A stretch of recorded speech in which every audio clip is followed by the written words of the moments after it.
So for the last few years, I've been thinking about actor training and the best way to train yourself to be an actor, and what does it take, you know, on a physiological level, on a physical level, on an emotional level, and an intellectual level to get your head around what it is to be a good actor and how best to approach the craft itself. I've thought about this a lot, and I have a lot of different teachers, some of which have led me down a path that hasn't helped my craft at all, and I bought into their ideas and ideals and negated my own ideas on what I thought acting was. And I think it's really an individual process to what acting is, because it's like you can only be you, and you'll only know you. You don't know someone else. You don't know what they feel. You only know your feelings, and you have some idea of their feelings because you can empathize with them. But you know you, and you're the only person who can figure out your organism and how it works, and why you get sad, or why you feel happiness, or why you feel excitement, or why you feel adrenaline, and all these things. And what I haven't come to a conclusion, but some ideas that I think would be helpful to discuss this, especially on this platform being YouTube, because I think a lot of YouTubers have a lot of skill sets that a lot of actors I know don't have.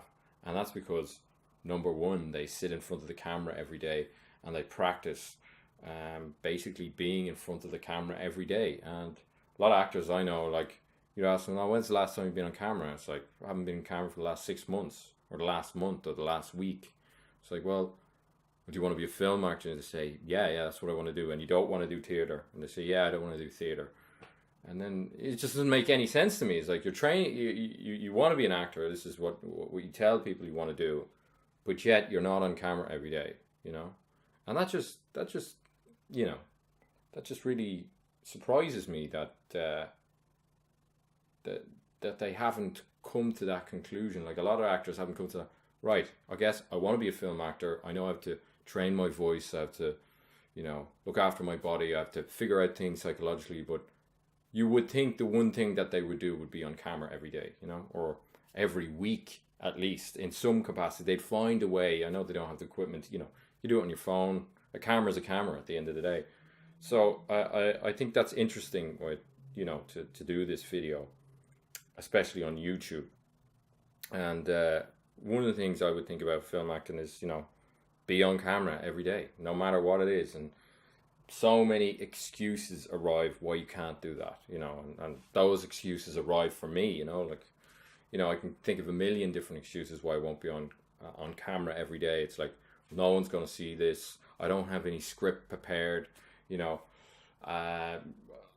what will I talk about when I get on camera? All those sort of things. But what YouTubers do, or YouTube personalities have, they're on camera every day, and they're fucking winging it. And then they have this naturalism on camera that a lot of film actors actually don't have, which is very strange, to think of it like that. But also the other thing, the other subject of the matter of improving your acting ability, it's kind of an unlikely one, but it seems obvious to me now that I've kind of gone through the process. But I've learned how to edit my own acting stuff over the last 4 months, and I'm editing most days, whether that be, sort of this kind of vlog situation, or, for my my kind of sketch videos.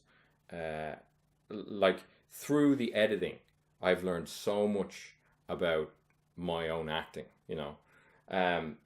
not direct correlation, like, being in the moment, that's obvious.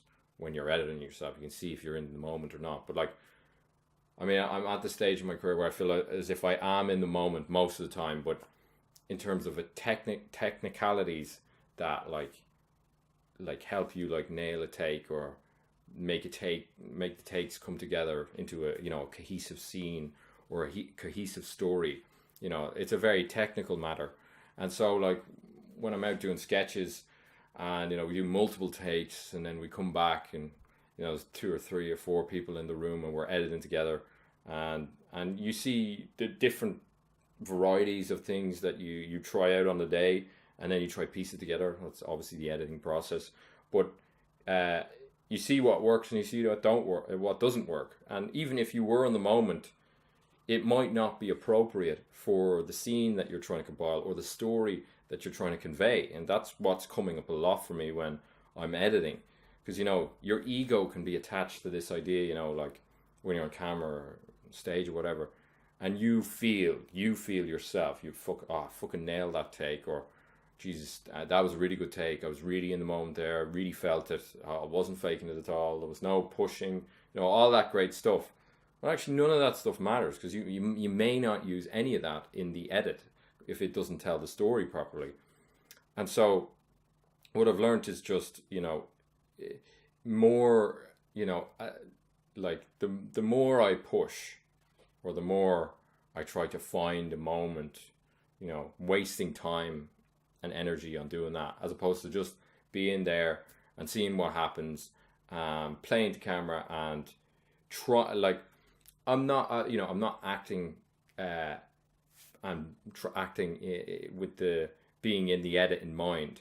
But yes, that is there to a certain degree. Like, when you're editing your own material all the time, from an acting point of view, you get to know what points you should hit, and I should look across the camera at this stage. These little micro decisions you do when you're behind the camera.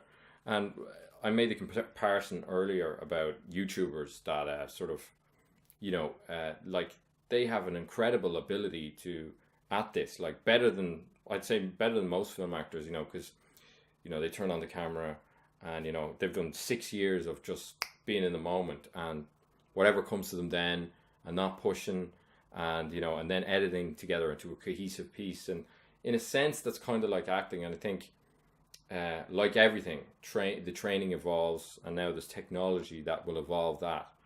And so this is kind of my piece on, if you want to be a film actor, forget learning scripts. I mean, learn scripts, but the fundamental thing I would say is be on camera every day. Just like even from doing this now, I'll look back at this, and even though this is not an acting video, but like there's a variety of elements here that I can draw from, I can take from, where I can apply that to like being on screen or whatever, because I'm listening to my voice, I'm looking at my movement, I'm looking at my facial expressions or what have you, where it's too exaggerated, my movement, am I swaying too much? All of these little variables, they're all going into like onto the conscious mind, but into the subconscious mind as well. And it's just that awareness and being in that environment itself of being in front of the camera that like gives you the scope to have the freedom for when you are acting, that it just seems natural, that it just seems like you going from your normal day life, and then the camera's in front of you and nothing changes except for you're completely present, and that's what it should be, really. So they're just some ideas of